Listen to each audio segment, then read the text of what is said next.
Olá, amados, graça e paz a todos os seminaristas do nosso Seminário Teológico do IBBC. Nós vamos dar continuidade ao término do curso, entrando agora na última matéria da nossa apostila de número 2, a doutrina do Espírito Santo, pneumatologia.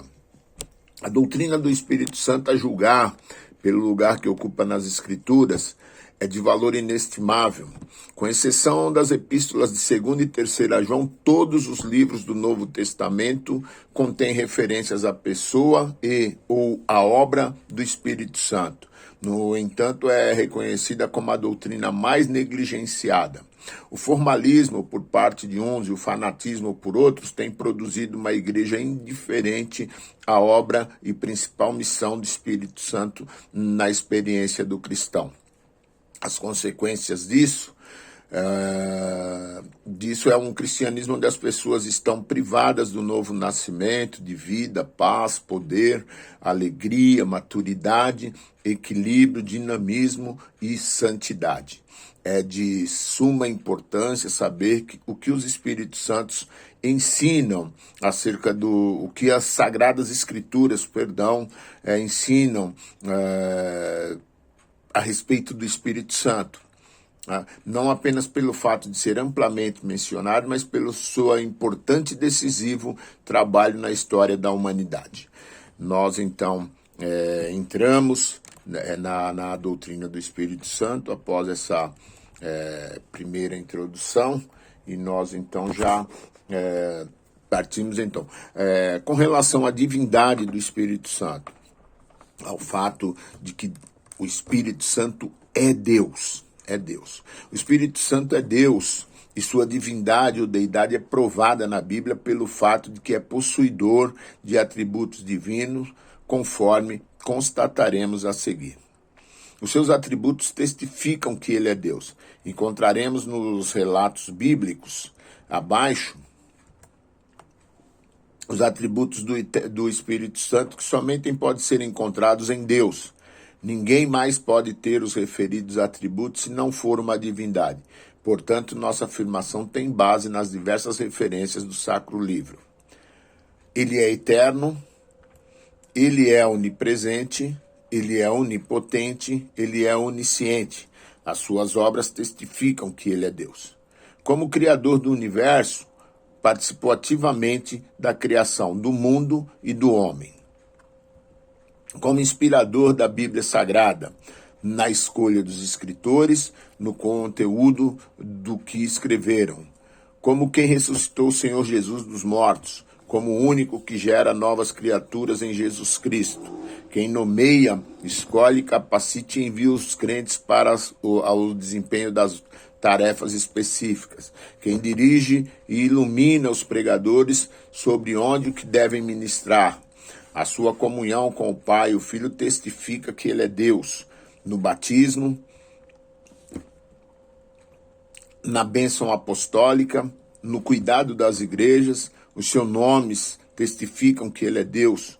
Consolador, grego paracleto, que significa chamado para ficar ao lado de outro com o propósito de ajudá-lo não pela recompensa ou remuneração, mas por amor e consideração. Em latim é traduzido por advocatus. A palavra outro faz distinção entre o Espírito Santo e Jesus. No entanto, ambos têm a mesma essência, colocando-os no mesmo nível de divindade. É Espírito de Deus, Espírito de Cristo, Espírito Santo, Espírito da promessa, Espírito da verdade, Espírito de poder e amor, Espírito de sabedoria. Todos esses títulos contidos dentro da Bíblia, quem está estudando acompanhe na apostila e veja os textos específicos relacionados a cada uma dessas características do Espírito Santo. Espírito de vida, Espírito da glória de Deus, Espírito de adoção. A personalidade do Espírito Santo. O Espírito Santo é uma pessoa ou apenas uma influência? Existem pessoas que descrevem o Espírito Santo de uma maneira impessoal, como o sopro que preenche, a unção que unge, o fogo que ilumina e aquece, a água que é derramada, o dom qual todos participam, contudo, esses nomes são meramente descrições de suas operações. As Escrituras apresentam de forma que não deixa dúvida quanto à sua personalidade. Veremos abaixo algumas características que demonstram que ele é uma pessoa. A diferença entre ter um corpo e ser uma pessoa. A individualidade consciente ou a personalidade do Espírito Santo é largamente demonstrada na Bíblia. Entretanto, há grupos que se dizem cristãos que negam essa verdade, afirmando e ensinando que o Espírito Santo não aparece na Bíblia de forma corpórea e por isso não pode ser tratado como uma pessoa. Tais pessoas não entendem nem distinguem personalidade, ser uma pessoa, é possuir afetividade, inteligência, pulsões e vontade, de corporalidade ter corpo. Não é necessário ter corpo para ser uma pessoa. Jesus disse: um espírito não tem carne nem ossos, como vedes que eu tenho. A forma como é tratado na Bíblia revela que ele é uma pessoa. Nos seus atributos de personalidade, ele tem mente, tem conhecimento, ele tem sentimentos, se entristece, pode ser envergonhado. Nas suas atividades pessoais, ele ensina, ele age nos homens e fala através dos homens. Ele nomeia e comissiona, ele reprova, consola, ele pode ser resistido, ser tentado. Em seus pronomes de tratamento, é admirável notar como a Bíblia, ao referir-se ao Espírito Santo, emprega pronomes que somente são atribuídos a uma pessoa, como, por exemplo, quando ele vier, aguarda somente que seja afastado aquele, e mentisse ao Espírito Santo. A dificuldade que temos em crer no Espírito Santo, como pessoa, está baseada em duas realidades. Nas Escrituras, as operações do Espírito são invisíveis, secretas e internas. Ele sempre vem em nome de outro. Ele se oculta atrás do Senhor Jesus Cristo e nas profundezas do nosso homem interior. Ele nunca chama a atenção para si próprio, mas sempre para a vontade de Deus e para a obra salvadora de Jesus. Página 279, o dinamismo do Espírito Santo, através dos símbolos, azeite ou óleo, fogo, água, vento, selo, pomba, sua atuação no Velho Testamento. Entre a plenitude do poder do Espírito Santo, embora a plenitude do poder do Espírito Santo não tivesse sido revelada, há trechos no Antigo Testamento que se referem a ele e a sua obra. Na palavra hebraica usada para espírito, é ruá, que às vezes é traduzida por vento e sopro. Sendo assim, as referências do Antigo Testamento ao sopro de Deus e ao vento de Deus também podem referir-se à obra do Espírito Santo de Deus. Nesse sentido, o Espírito Santo é mencionado 81 vezes no Antigo Testamento. Vejamos suas principais operações. Na criação, ele desempenhou um papel ativo na criação, preparando tudo para que a palavra criadora de Deus desse forma ao mundo. Pairava, literalmente, a mesma palavra usada para a ave que choca o ovo para dali produzir vida. Ele também é autor da vida. Quando Deus criou Adão, ele participou diretamente na criação. Na comunicação para a organização do povo de Deus, era ele quem instruía os israelitas no deserto, era a fonte de inspiração para os salmistas, era quem levantava os profetas para declarar a palavra de Deus. Na capacitação para obras específicas, para qualificar os líderes do povo de Israel, para equipá-los para serviços especiais.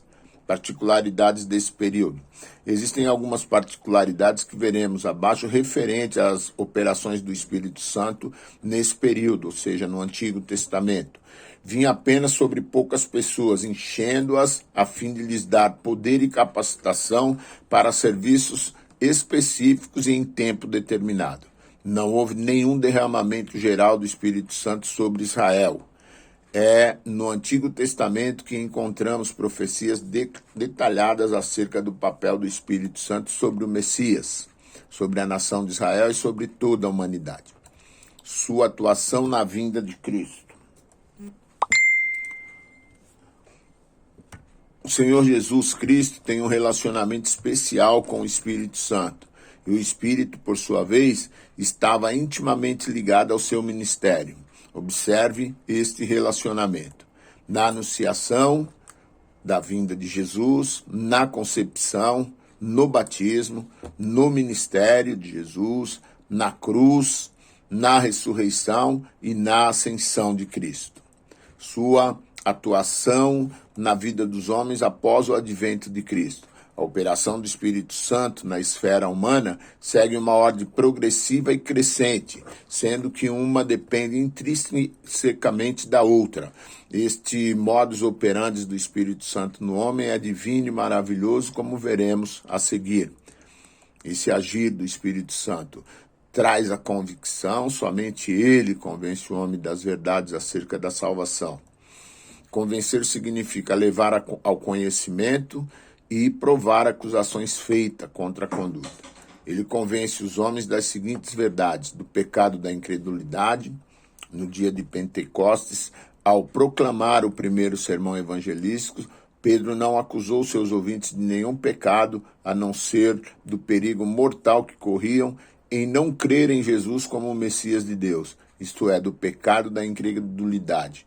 Por maior e mais perigoso que seja esse pecado, tal é a ignorância dos homens a seu respeito, que sua criminalidade é inteiramente desconhecida até que seja descoberto pela ação do Espírito Santo. A consciência pode convencer o homem de seus pecados comuns, mas nunca do pecado da incredulidade, da justiça de Cristo, do juízo sobre Satanás. A cruz foi demonstração de que o poder de Satanás sobre a vida dos homens foi destruído e que sua completa ruína foi decretada. Vamos para a página 285, a atuação do Espírito Santo na vida da igreja. O ministério terreno do Espírito Santo, exceto pelo fato dele ser invisível e não ter que morrer pelos homens, é similar e complementar ao de Jesus Cristo, que esteve entre nós de uma forma especial, corpo de homem, por um tempo determinado, da sua concepção até a sua ascensão, e com uma missão especial de resgatar para Deus seus filhos. No mais, o Espírito Santo também veio ao mundo com propósitos bem definidos: dar origem à Igreja de Cristo, dando suporte à Igreja de Cristo. Na oração, em Efésios 6,18, orando em todo o tempo, com toda a oração e súplica no Espírito. Judas descreve os verdadeiros cristãos como os que oram no Espírito. Em Romanos 8, do 26 ao 27, lemos que o Espírito está fazendo em nós o mesmo que Cristo está fazendo por nós nos céus. Isso é, está intercedendo por nós. A oração da igreja é muito mais do que um comportamento religioso. Orai sem cessar e não apagueis o Espírito.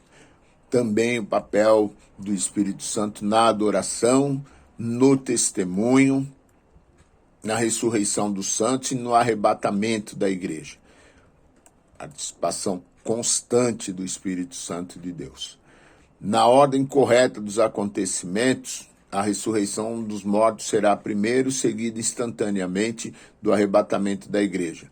O Espírito Santo tem um papel importantíssimo nestes dois eventos. Nós paramos, então, na página 287 e prosseguimos no próximo vídeo. Deus abençoe, boa aula.